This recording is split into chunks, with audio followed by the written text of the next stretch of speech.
juicy, premiering tomorrow. Mr. McMahon documentary premieres tomorrow on Netflix. I don't know. It's a docu-series, so it's going to be multiple episodes. I don't know if it's going to release all at once. I don't know if the world can handle all of that at once. I said they should. But what are you guys making of this? I'm definitely going to be watching it tomorrow. What do you guys make of this docu-series that's going to premiere tomorrow about Vince McMahon, the now former owner of WWE? All right, so if you were a wrestling fan, like back in the, as a matter of fact, you were a wrestling fan at all of the WWF from the golden era to the Attitude Era generation all the way to now, you need to watch this documentary. I even sent the link to my brother and my god brother, and they only watch wrestling during the Rumble and WrestleMania. Now I even told them like, yeah, you guys need to watch this.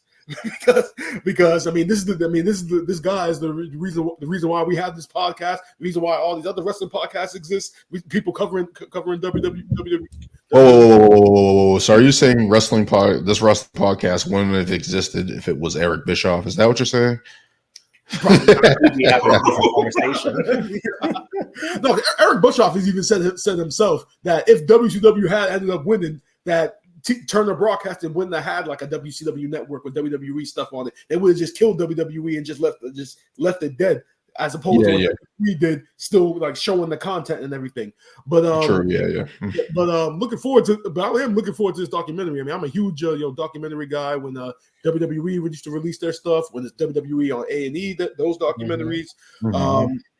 So I'm always interested in that stuff, and I'm interested in this because the fact that there's reports already coming out about it, people saying that people who want it to be a piece that comes at Vince McMahon, they aren't going to be happy about it. People who are kind of pro Vince McMahon, who wants the documentary for him to be seen in a good light, they're saying it's not like that at all. So it's going to be very unbiased. It's going to be very, very neutral.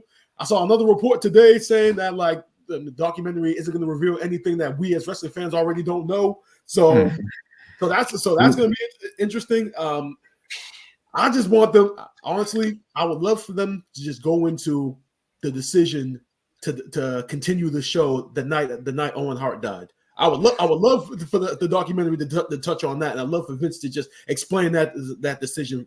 And I already know he's going to probably talk about it from a business standpoint, but thinking back at it, if I'm a fan and I literally just saw somebody die, I don't think continuing it, regardless if I continue the show or not, I still witness somebody dying in front of me. So there's so many. They said there's 200 hours of interviews that they went through talking about Vince in this one, and I can't wait to see it. Like the steroid trial, we all know about that with Hulk Hogan and back in the day. That's probably going to be a whole episode of itself. Facing the government. It's probably going to talk about how WrestleMania came about. That's a big pivotal moment in his career because he literally laid everything on the line for WrestleMania. Like if that didn't succeed, he would have been done. It's going to be interesting to hear about the territory part, especially that part. If they get into depth about that, of how he got started and how basically his father kind of was like, I'm not going to face anybody in the territories. And then he overtook the territory. So all of it's going to go into all the history of that. I wonder if Linda's going to be in it. I wonder if Stephanie's going to be in it to that degree, especially with everything going on. Okay. Question. What did you guys think about that little statement that Vince McMahon put out about the documentary?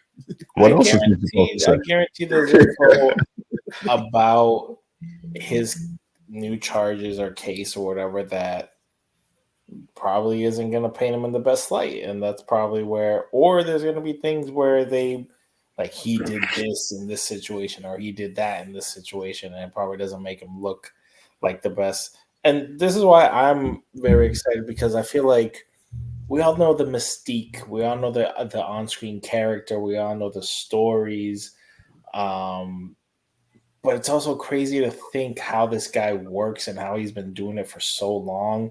Literally running every aspect of the business, to TV shows, to pay-per-views, and nonstop.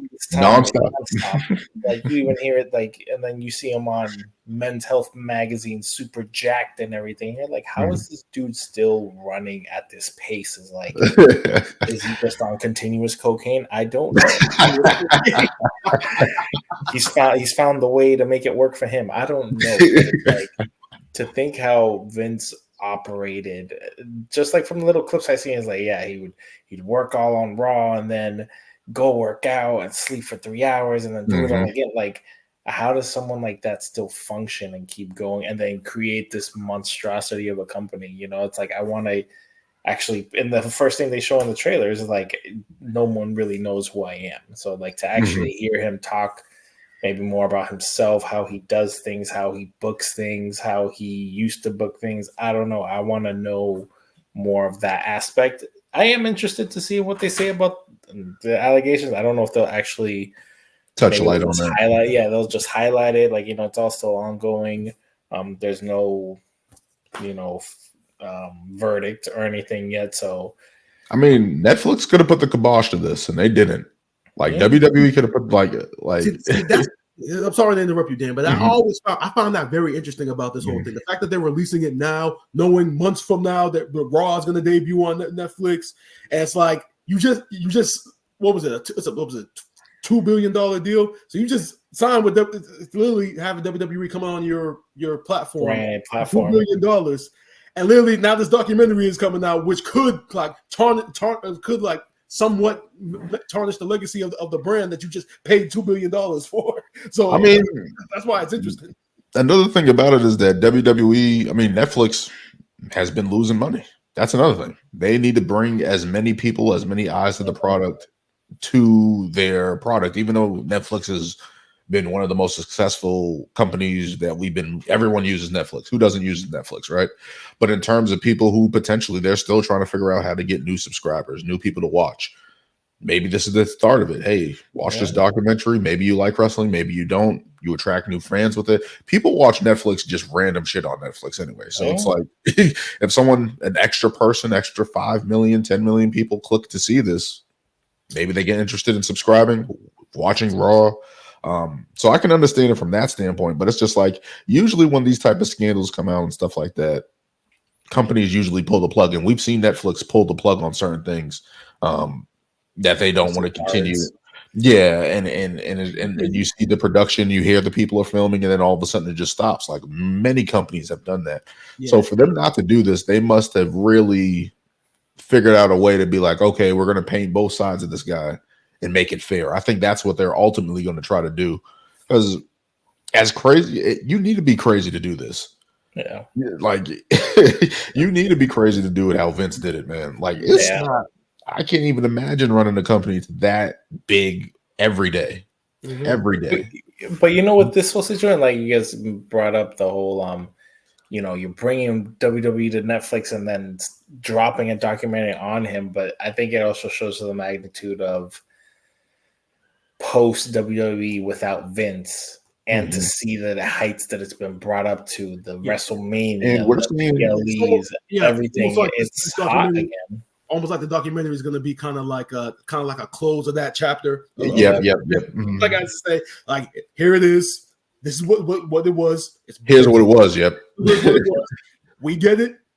He's being sued right now, but here's what it was. But look at our product now. Yeah.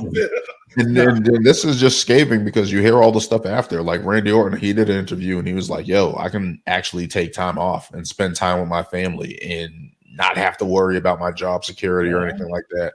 Like, you hear about all the morale boost behind stage, people getting opportunities.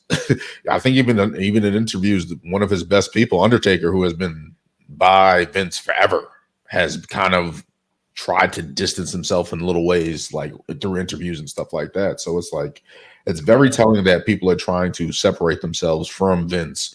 But yeah, this is the guy, right? In wrestling, right? Like, when you think of like wrestling, you think of Vince. Of course, people are going to mention Hulk Hogan and stuff like that, but even Hulk Hogan's name has been sullied, right? To a certain point where it's like, we don't need to even talk about Hulk Hogan anymore. But one person that we're always going to talk about is Vince. for as long as we go. If you're a wrestling fan and a person who cares about the business, you're going to talk about Vince in some capacity. Even when Vince was gone, we still talked about him. I'm still curious of the night when all the like when he came out and just says welcome. I don't know if it was like welcome to SmackDown or welcome to Raw, and then just walked right back out. It was that was when it first broke and all that stuff. Yeah. When they came back, that's when they came back from COVID. He's like, how you been? The dude was fighting. The dude was fighting at WrestleMania. The dude was fighting at WrestleMania after that stuff came out. He didn't care. Yeah. He didn't care, man. Yeah, I was like, because that was the thing. They were like, "Oh, the allegations came," but I think this was when the first one. That, the first one, paid money, not the details. Yeah. It was just that. I think it obviously was worse when all the details came on. That's where everybody's like, "Well, what do you think about it?" And they're like, "I can't comment on that." I don't know enough. And especially when you think about the stuff he's going to address all the wrestlers' deaths, like even from back in the day and stuff like that, from steroids, Chris Benoit, Eddie Guerrero, things of that nature. Yeah. What are his thoughts on that? Sorry. Another element is like Chris Masters with that whole not Chris Masters, Krista Nowinski, the guy that went to Harvard. He was the school guy on TV, and he went to like study CTE and stuff like that, and brains and stuff like that, and the effects wrestling has on the body. Yeah. I wonder if that's going to come up in that, like that whole thing. Like it's going to be crazy, man. There's so much stuff with Vince. Like there's positive things in terms of the creation and the hustle that he has, and the work hour and the work rate that he puts in. But then we're going to hear about some unsully things about working conditions, workers' rights, like all that stuff it's going to get crazy, man. It's going to get crazy, but I can't wait. That premieres tomorrow. Of course, we were all trying to wait until midnight to watch it, but it's not going to premiere until 3:00 in the morning. We're going to need to get some sleep, but I'm definitely going to be watching it tomorrow. And again, I'm wondering if it's going to be, they're just going to drop the whole series, or it's going to be a week-to-week thing to keep the views up. I don't know, but I can't wait to see it, man. This is, again, when you think of wrestling, you think of Vince, you think about his height and what he's created. Hopefully we can get some good nuggets and hear some great things from him. And I don't know where they're going to navigate this or how they're going to navigate it and turn it. But it's going to be an interesting watch, man. Can't wait to see it. Especially as wrestling fans, man. I can't wait to see it. Yeah. Man. It's going to be interesting. It's going to be very, very interesting. That's all. To say the least. So we can't wait to see that. But that will do it for this episode 79. WWE has been cooking for real. This documentary that's about to come out, so we're definitely gonna have to talk about that. I believe Ryan and John are gonna join us next week as well as we make our picks. But we have to talk about this documentary, because it's groundbreaking, man. It's groundbreaking. But that will do it for this show. As always, thank you guys for joining me. Thank you guys for watching, tuning in. Remember, always kick out on 2. And until next time.